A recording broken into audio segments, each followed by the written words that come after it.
Oi, pessoal, sejam bem-vindos ao programa Civil em Ação, uma produção realizada pelo curso de Engenharia Civil do Centro Universitário INTA-UNITA, em parceria com a Rádio Universitária, projeto de extensão do curso de jornalismo do UNITA. Eu sou a Raquel Cavalcante Soares, sou professora do curso de Engenharia Civil e hoje eu vou conduzir o podcast com a temática Estágio Supervisionado na Engenharia, os primeiros passos e a cerimônia do capacete. E claro que é o tema com esse professor que sabe tudo, que vai conversar com a gente, que é o Cavalcante, Antônio Carlos Moreira Cavalcante Filho. Redação, né? Mas é Cavalcante para os íntimos. Ele é professor aqui da casa do Centro Universitário INTA-UNITA, também da F5, e é o nosso gestor de estágio. Seja bem-vindo, meu querido. Obrigado, Raquel. Obrigado pelo convite. E aí, para começar, gente, ontem nós tivemos a cerimônia do capacete, que é esse evento tão importante que a gente faz todo semestre. Então, hoje o nosso tema é falar um pouco, não só dessa cerimônia, mas o que leva toda a cerimônia, que é a questão do estágio supervisionado.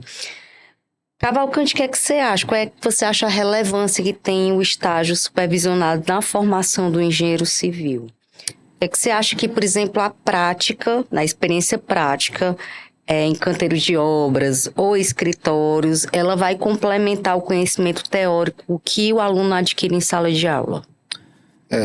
Primeiramente, boa tarde novamente, né? Obrigado pelo convite, Raquel. Boa tarde a quem não está nos assistindo, escutando.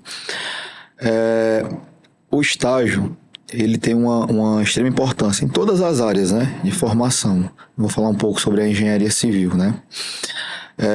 Sabe-se que é de grande importância a questão do conhecimento teórico, né, do que a gente aprende dentro de sala de aula, mas isso linkado à vivência prática é que vai fazer um bom engenheiro civil, né, independente da ramificação da engenharia, da construção civil que ele vai trabalhar, né, visto que a nossa profissão ela tem uma gama de atividades que podem ser conduzidas por um engenheiro civil. E é dentro do estágio onde o aluno vai vivenciar essas áreas e entender realmente, né, onde ele se identifica, né, qual é a vocação dele dentro da engenharia civil. Obviamente, como eu falei, né, a parte teórica ela é muito importante, mas tem aquele feeling da prática, né? Sim. Da gente saber das situações na realidade, como elas acontecem. Dentro da construção civil, a gente vive cercado de incertezas, né? Todo dia aparecem problemáticas, né, que tem que ser resolvida de maneira pontual, outros a gente tem um tempo maior para fazer um certo planejamento, né, decorrente daquele gargalo que a gente vai ter daquela atividade. E é muito importante o aluno vivenciar isso, né? Eu costumo até falar para os meninos, né? Eles perguntam muitas vezes por que tanto cálculo, né? Por que tanta matemática no curso de engenharia civil se a gente não usa isso na prática. E eu falei para os meninos, muitas vezes a matemática ela é inserida dentro da engenharia, não é nem a questão de você usar aquilo diretamente dentro do canteiro, mas a matemática, o que é que acontece? Você tem um cálculo matemático que você pode resolver de diversas maneiras. Sim. O resultado tem que ser o mesmo. E dentro da nossa profissão acontece isso. Existem problemáticas que elas podem sim ser resolvidas de diversas maneiras, sendo que o resultado tem que ser o mesmo. Então, a matemática ela ajuda muito nessa questão, né, da criatividade, do pensar rápido, do tomar decisão de maneira mais adequada, dependendo daquela problemática, né, daquele Eu acho que também pontual. no pensamento objetivo, né, Sim, prático. exatamente, ele ajuda bastante, né? Então, isso linkado à vivência prática realmente dentro do canteiro ou dentro de escritórios, auxilia muito a você ser um bom profissional. Eu costumo falar para os meninos que não deixem para estagiar só quando chegar no 9º, 10º período, né, que é quando entra a disciplina de estágio obrigatório. Vocês já podem vivenciar isso já desde o começo da faculdade, né? Ter essa vivência dentro de campo, entender o que é que está acontecendo, porque lá você vai ser treinado para ser um gestor. E você pode vivenciar, se você quer escritório, se você quer obra civil relacionada a recursos hídricos, a saneamento, as edificações, a rodovias. Então, é dentro do estágio que você vai se encontrar. Eu sou um exemplo claro. Eu pensava em ser engenheiro calculista quando eu estava na faculdade, né? E hoje eu sou orçamentista. né? Vivi a parte do cálculo estrutural no estágio, vivi a parte de execução no estágio e vivi a parte de engenharia de custo no estágio. E eu me identifiquei dentro da engenharia de custo, né? Me especializei dentro da engenharia de custo. Mas eu tive que vivenciar isso para saber onde eu me encontrava. Já pensou quão frustrante teria sido para mim se eu não tivesse estagiado, não tivesse vivenciado a área da engenharia de custo, do orçamento, que é onde eu sou especialista hoje, e tivesse ido talvez para a engenharia de cálculo, na parte de cálculo estrutural, que talvez eu não me identificasse tanto. Talvez eu fosse um profissional frustrado, talvez eu não seguisse, talvez eu fosse atrás de outra área. Por quê? Porque eu não tive aquela vivência, eu não consegui identificar se realmente era aquilo que eu queria, né? Então, a grande importância do estágio é realmente você, além de aprender a prática, né? Entender que você tem certas situações que você não vai vivenciar na faculdade. Não adianta. Não adianta achar que só a teoria vai resolver. E você vê qual é a sua vocação dentro da construção civil, qual é a área que você quer seguir, né? Então, eu vejo assim como a grande importância do estágio é você realmente encontrar qual área da construção civil você realmente quer seguir. Por exemplo, você estava falando da questão de o estágio deixar a pessoa, né, mais capacitada a resolver BOs, vamos dizer assim. Isso. Você acha que isso é um dos obstáculos que os estudantes encontram? Essa questão, por exemplo, de ter coisas ainda que não são da prática. Porque, com certeza, né, vivenciar o estágio, eu acredito que pela primeira vez, tenha muitos desafios. Sim, tem sim. É óbvio que assusta, né? Mas eu digo para os meninos, assusta muito mais você estar formado, ser contratado, chegar dentro de uma obra e todo aquele corpo técnico olhar para você e falar, e aí, o que é que a gente vai fazer?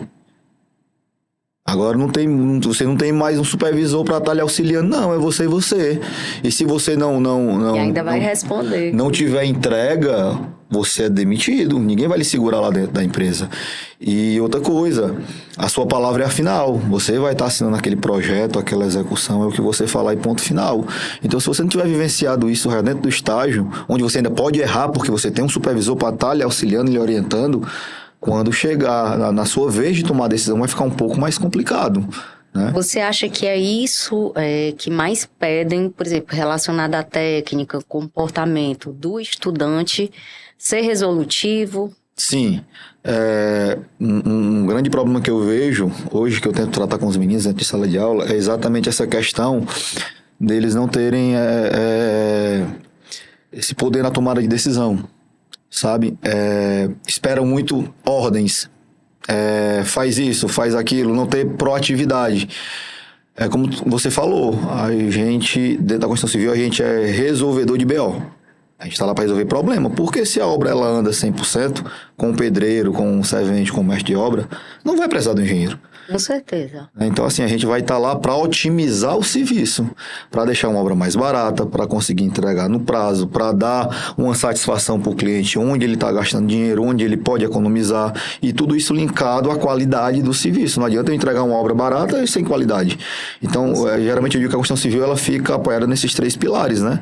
A segurança, né? A qualidade da entrega, o custo-benefício e a entrega no tempo hábil, né? E obviamente que vai ter os gargalos. Às vezes o cliente ele não se importa com o valor, mas o tempo tem que ser mais rápido. Sim. Tem cliente que não vai ter o recurso, o gargalo já é o dinheiro, mas tem um tempo para executar. Então você tem que aprender, tem que entender, tem que conhecer, tem que conversar com o seu cliente, conhecer a sua mão de obra. E falta muito dos meninos essa questão da proatividade, né? De tomar a frente. E eu falo sempre para eles, a hora de errar é dentro do estágio, porque você tem um professor lhe auxiliando, você tem um supervisor de campo lhe auxiliando, e a hora de errar é essa. Porque quando for na sua vez, não vai ter mais erro. Eu acho que às vezes os meninos se assustam com isso, né? E também tem um problema no nosso mercado. Infelizmente, por muitas vezes, até conversei com o professor Beto, apareceram algumas empresas atrás de fazer uma parceria com a gente, né, para botar estagiário lá dentro. E o que é que eu notava? As empresas elas tinham alguns pré-requisitos que eu achava estranho, tipo, alunos do 9º e do 10º período, que tenham conhecimento em Excel, tenham conhecimento em planejamento, conhecimento em orçamento. Então, na verdade, as empresas elas não querem um estagiário, elas querem um engenheiro civil pagando o valor de um estagiário. Né? Então, tem também muito esse problema, porque o estágio ele é uma troca. Sim. Você vai estar sendo uma mão de obra, digamos que mais barata para a empresa, você vai estar trabalhando já como auxiliar de engenharia, né? E, consequentemente, você vai estar aprendendo dentro do canteiro. Então, você vai dar a mão de obra, mas também vai receber o conhecimento prático, né? Eu acredito que isso que gerou aquela coisa que a gente tira, às vezes até como uma brincadeira, mas assim, é culpa do estagiário, coloca pro estagiário que não quer estagiário. Todos nós somos estagiários, né? Exatamente. Eu acredito, né, que tenha tido uma mudança dentro desse contexto trabalhista, né? Uhum. Assim, eu espero. Eu acho que também o fato de hoje a gente identificar e bater de frente nisso, né, do estagiário, não ter que ter aquela responsabilidade que é um engenheiro tenha formado, né? E aí o CREA também tá aí para poder a gente bater em cima e fazer denúncias para isso. Você, né, pode pedir um estagiário para conferir uma execução? Pode não, você deve fazer isso. Você pode colocar o seu estagiário para conversar com a equipe, né? Tomar frente como liderança, orientar um profissional. Você deve fazer isso. Você deve sim cobrar ele uma postura de engenheiro civil, mas você não deve cobrar dele como engenheiro civil, porque ele ainda está aprendendo, ele está se desenvolvendo. E muitas vezes isso assusta o aluno também. Tem alunos nossos que foram estagiar e se assustaram porque quando chegaram lá, o engenheiro pega, joga o cara dentro do campo e te vira. Não é assim. Você tem que estar orientando. Errou, chegou, errou, não é assim. É assim que faz. Quando você precisar, vou estar aqui, vou lhe dar um suporte. É realmente ser um supervisor. Não é entregar o estagiário, jogar o estagiário dentro da cova dos leões e esperar que ele te entregue alguma coisa. Óbvio que há pessoas e pessoas. Há pessoas que já têm esse espírito de liderança, que conseguem entrar, já conseguem ter um poder da oratória, conseguem conversar melhor, né? Tem aquela curiosidade de observar, já entender, e de ler, ver vídeos. Mas na grande maioria isso não acontece. Então, os engenheiros... Tem alguns que já têm essa vivência dentro de casa. Tem, né? Exatamente. Né? Mas aí um caso... Não é a realidade de todos. Não é a realidade de todos, exatamente. Então, tem esse grande problema que a gente tenta bater. Geralmente, quando a gente fecha os convênios, eu sempre tento conversar com os gestores, né, os supervisores de campo, para dizer, eles estão aqui para serem orientados, né, para você ajudar ele e, de contrapartida, ele vai estar aqui lhe dando, né, a mão de obra dele. Vai ser um auxiliar de engenharia, vai trabalhar com você, mas ele precisa que você chegue, oriente, diga o que é que está certo, o que é que está errado. Você precisa moldar ele, prepará-lo, né? E as empresas hoje, elas já têm uma visão diferente do engenheiro civil. Na minha época de aluno, antes de me formar, era muito difícil a gente recém-formado conseguir emprego, porque as empresas elas queriam engenheiro com 15 anos, com 20 anos. É verdade. Hoje, as empresas elas não querem profissionais com vícios, elas querem moldar, lapidar o profissional de acordo com as regras da casa, com a empresa, com a missão da empresa. Então, se você pega um aluno, né, você prepara ele, né, de acordo com a sua necessidade, como é que a empresa trabalha, é muito mais fácil, né?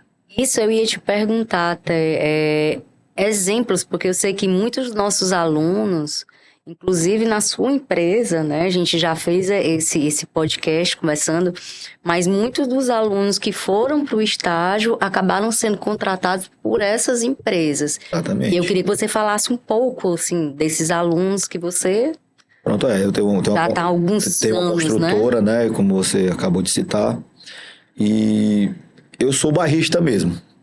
Eu levo para minha empresa alunos do INTA, os meus alunos, porque são pessoas que eu estou próximo, se eu estou de estágio, e se eu posso dar uma oportunidade para os da casa, não tem por que eu abrir para os de fora. Fato isso.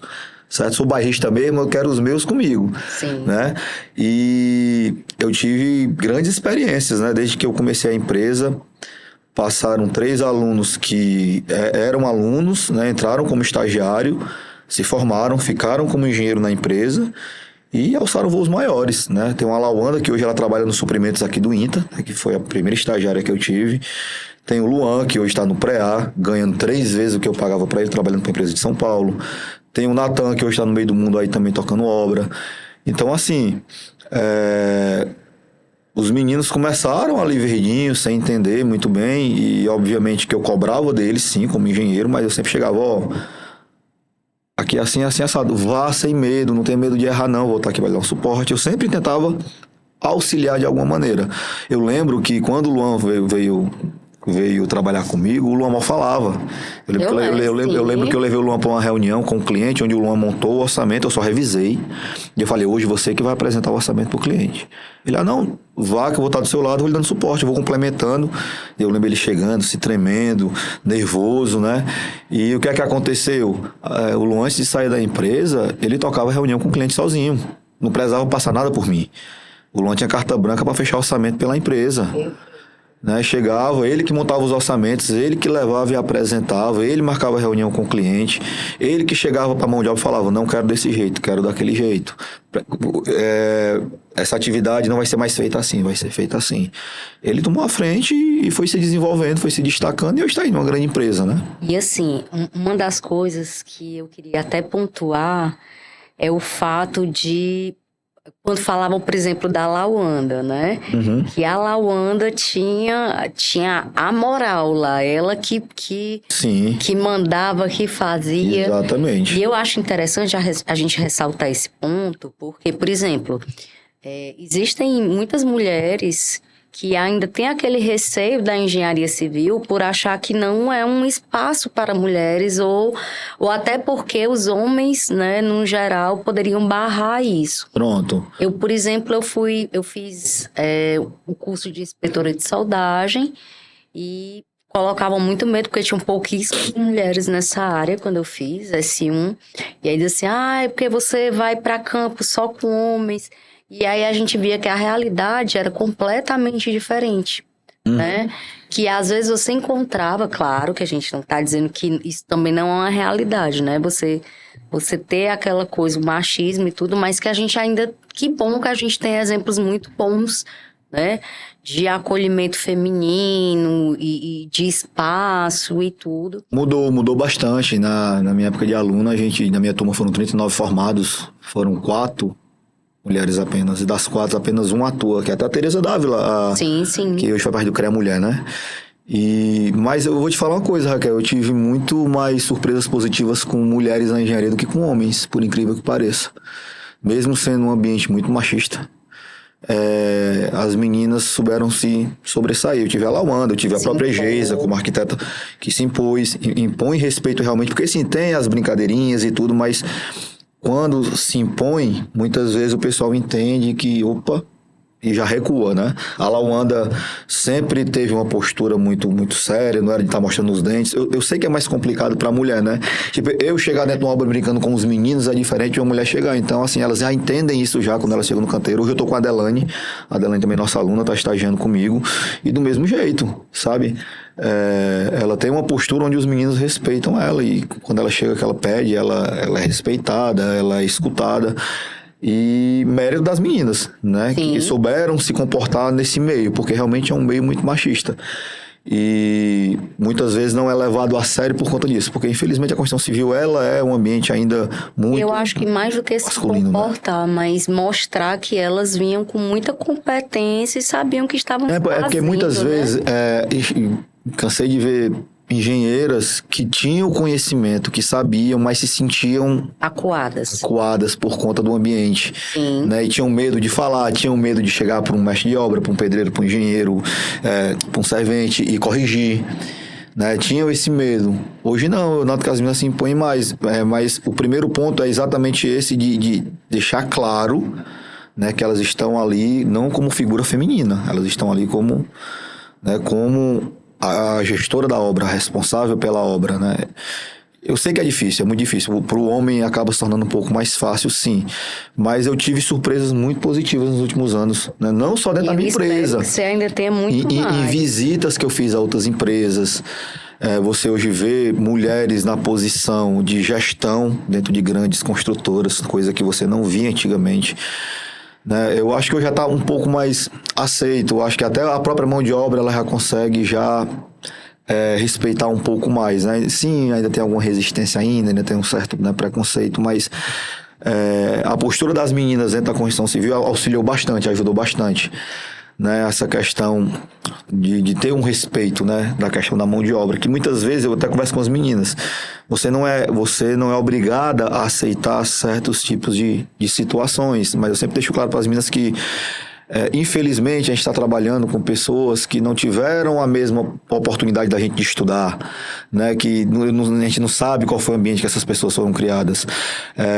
Cavalcante, mas tem que aceitar? Não tem que aceitar, né? Mas às vezes a postura, o jeito de responder, chegar com a confiança e falar, faça assim.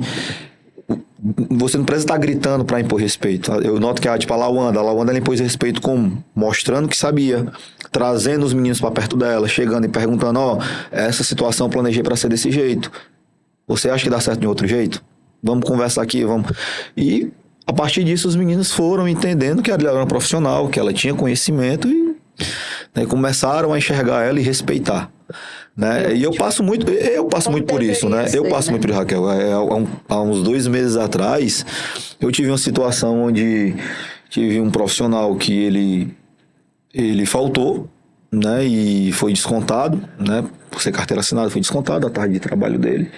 E à noite ele mandou um áudio pra mim que não imagino, foi o que ele falou. Ele tomou umas mais pesadas, mandou um áudio e eu comecei a achar graça porque eu sei que certas coisas eu tenho que relevar, sabe? Aí no dia a gente senta, tenta conversar e tudo.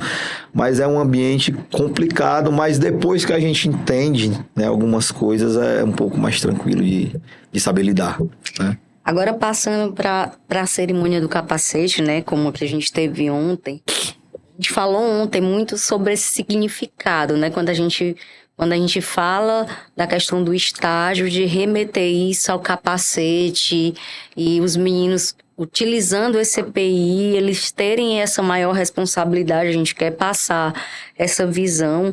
Então, assim, você acha que a gente fazer esses eventos, né, que a gente tenta fazer isso todos, a gente faz isso todo semestre, tentando dar aquele apoio para os alunos na prática, você acha que é uma motivação, que é um pertencimento desses alunos dentro da profissão? E não só a questão da cerimônia, mas o próprio estágio, né? Você acha que os estudantes, eles se sentem mais pertencentes? Sim. Profissionalmente? Você nota que todo semestre a gente tem um sério problema, né? Vai fazer a cerimônia, não quero participar, e aquilo lá. Mas no final, quando chega na hora, né, a gente nota o olhar de orgulho, sabe? Eu acho que a cerimônia do capacete, eu acho que aquele está lá, aquele opa... Eu tô virando engenheiro, eu tô saindo da faculdade, sabe? Eu acho que eles não enxergam isso ainda. E ali é o primeiro momento que eles conseguem se enxergar como engenheiros civis, né? E vai estar a família junto, vai estar os professores, né, homenageando. Vai ter os alunos do primeiro período, né? Onde eles começam a ver que eles são espelho para pessoas que estão chegando. Né? Que eles já estiveram, já tive naquele momento ali já, né? Hoje estou conseguindo, finalizei os 5 anos, né? Vou pro mercado, tá aqui minha família comigo, sempre me apoiou. Tem aquela resistência, mas eu noto que todas as cerimônias que a gente fez, a gente teve essa resistência dos alunos, que eu não posso, aquilo, mas quando chega na hora é outra coisa. A gente lá de cima, a gente vê o brilho no olhar deles, sabe? Verdade. E eu acho que eles se sentem, né? Quando eles recebem aquele capacete, mesmo sendo algo simbólico, né? Escutar as nossas palavras, escutar, contar um pouco sobre a história do curso, sobre as dificuldades. Acho que eles vêm lembrando e falam, rapaz, realmente foi difícil, mas eu consegui, venci, tô aqui. E eu acho que por isso também a gente pensou em não fazer isso no primeiro semestre, já que tem uma aula magna, né, que vai recepcionar, mas porque também tem essa preparação antes da formatura, de dizer, olha, vocês já fizeram tanto, e vocês agora estão se tornando profissionais. Exatamente. De fato, Na minha época eu não tive, né, a gente não tinha essas cerimônias, não era algo comum, mas eu lembro que a gente batendo fotos da colação de grau. Eu lembro que a gente... Eu, particularmente, eu nem me empolguei tanto com foto de beca. Eu lembro que as fotos que eu me empolguei foi as fotos com capacete, olhando o projeto, que a gente via, mostrava pra mãe, mostrava pro pai, consegui, cheguei. Olha que é um profissional. Foi um profissional realmente, sabe?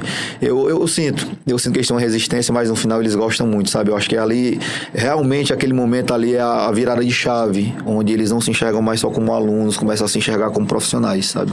Eu acho muito importante. Meu querido, muito bom nosso papo. Vamos ficando por aqui, que infelizmente a gente não tem tanto tempo, mas eu queria agradecer. E conversa sobre outros retorna. Exatamente. Mas eu queria agradecer sua presença. Eu que agradeço. Muito obrigada. Quando precisar, é só chamar, tá bom? Obrigada. E vamos finalizando aqui. A Rádio Universitária em Tunita é uma realização do curso de jornalismo em parceria com diversos cursos do Centro Universitário Uninta. Quer conferir nossas produções? Basta visitar o canal oficial do Uninta no YouTube, @UnintaOficial, e conferir a produção de hoje e muitas outras. E aproveite para nos seguir no Instagram, viu? @UnintaOficial. Tem também a da Engenharia Civil, @eng.civil.uninta, e do jornalismo, @jornalismouninta. E até o próximo episódio. Tchau, tchau, pessoal. Tchauzinho.